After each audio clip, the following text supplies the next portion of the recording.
Don't eat my plants. Don't eat my plants.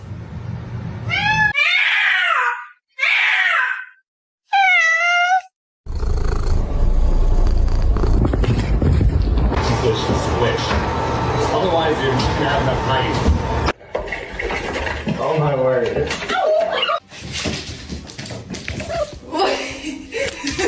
Yeah.